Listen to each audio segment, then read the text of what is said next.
That's really powerful, and I appreciate you sharing. So, if I understand correctly, you would probably recommend that as long as you're not breaking any rules and or laws, and Mm-hmm. as long as maybe you're not doing something that would get you fired, Mm-hmm. you should think outside of the box, or at least question why you're being told to do something a certain way. Exactly.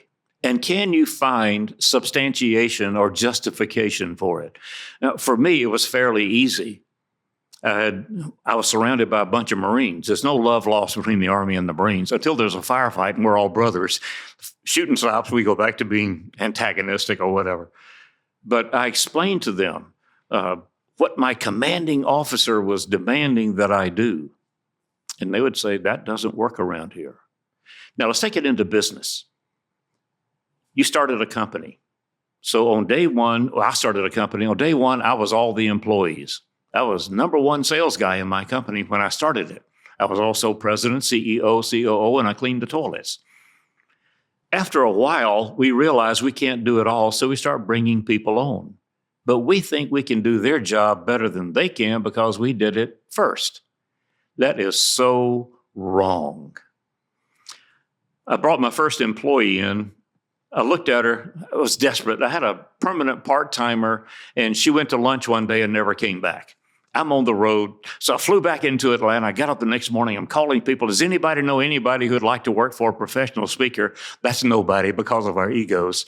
I said, does anybody know anybody who'd like to have a job? And my printer said she thought her sister-in-law was thinking about going back to work. I said, if I put a mirror under her nose, would it fog up? She said, yes. I said, she's hired, send her over. So open the door, and here's this no makeup, house dress. And I'm thinking, I'm trying to project an image here, but I'm working out of my house. Nobody's going to see her, but still. 9 years later, I was on my knees begging her to stay. She taught me something. You might want to write this down. I organized by the pile system. In this pile are these things, and in this pile are these things.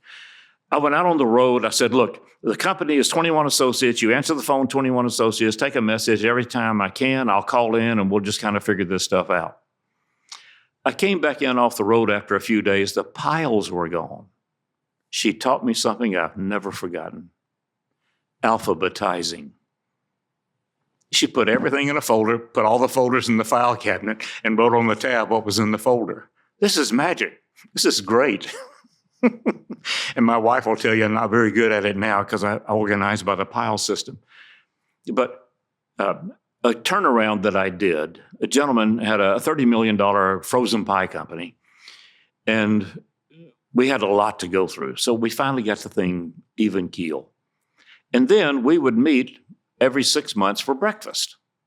And one morning at breakfast, he said, Chuck, the one thing you taught me that was critical is to get out of the day-to-day.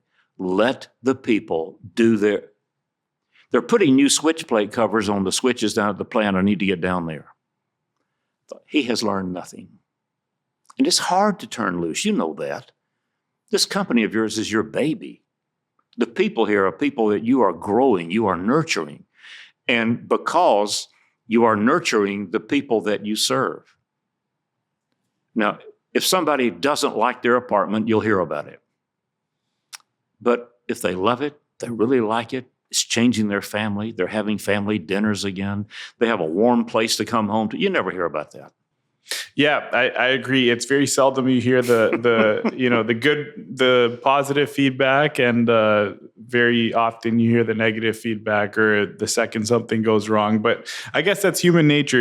I find myself going to a restaurant, for example, and I'll have a great experience, and I don't leave it on Google, even though I know it's important to them, because I'm just not thinking about it. Now, if I think about it and I consciously make that effort, I'll do it. But it's just, I think people need constant reminders to leave positive feedback or to let a company or person know that they're doing a great job.